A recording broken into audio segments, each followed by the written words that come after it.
온조왕은 백제의 창건자로서 백제의 초대 왕으로 그의 행적은 주로 백제의 건국과 초기 왕권 강화에 집중되어 있습니다.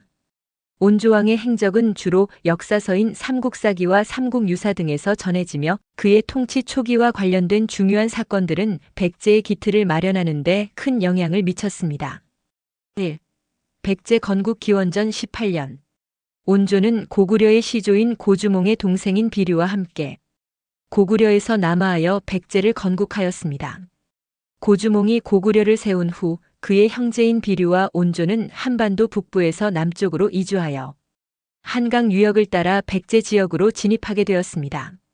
백제는 기원전 18년에 온조왕이 왕위에 오르며 정식으로 국가를 세운 것으로 전해집니다.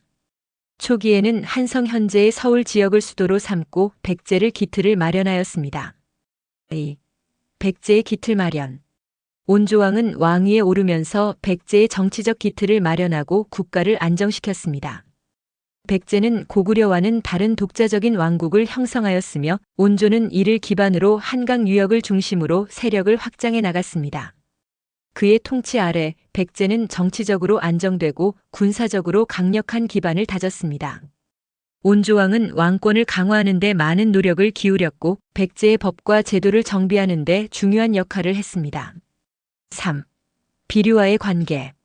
온조는 비류와 함께 백제를 건국했지만 비류는 백제 건국 후 얼마 지나지 않아 한강 유역에서 독립하여 비류국을 세운 것으로 전해집니다. 비류국의 설립은 온조와의 갈등을 일으킨 것으로 보이며 두 왕국은 한동안 서로 대립했을 가능성이 있습니다. 하지만 비류국은 결국 백제에 합병되거나 복속되었을 것으로 추측됩니다.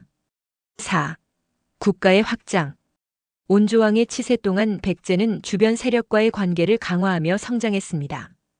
특히 백제는 중국과의 외교적 관계를 맺고 한반도 남부의 여러 부족과의 연합을 통해 영향력을 확장했습니다. 초기 백제는 외세와의 교류를 통해 문화적으로도 발전을 이룬 것으로 평가됩니다. 5. 왕권 강화. 온조는 백제의 왕권을 안정시키기 위해 여러 방면에서 노력했습니다. 그는 왕권을 강화하고 백제의 정치적, 군사적 체제를 정비했습니다.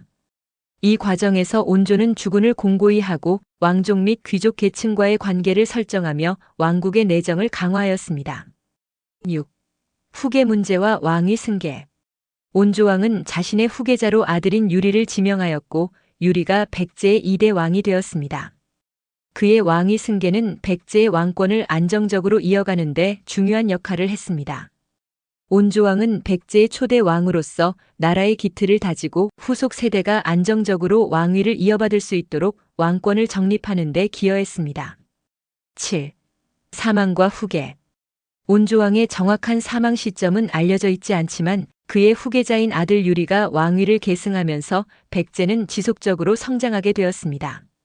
유리는 백제를 더욱 강화하고 발전시켰으며 백제의 삼국시대에서 중요한 역할을 한 왕으로 평가받고 있습니다.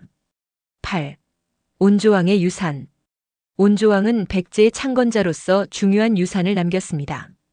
그의 통치 아래에서 백제는 고구려와 신라와의 경쟁 속에서 독립적인 국가로 자리 잡을 수 있었으며 이후 백제는 삼국시대 동안 강력한 세력을 형성하게 됩니다.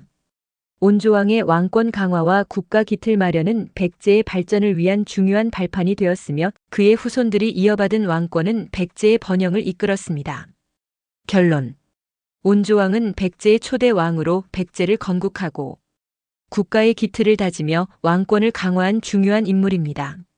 그의 행적은 백제의 초기 성장과 발전에 중요한 영향을 미쳤으며 그의 통치 아래 백제는 강력한 국가로 자리 잡을 수 있었습니다.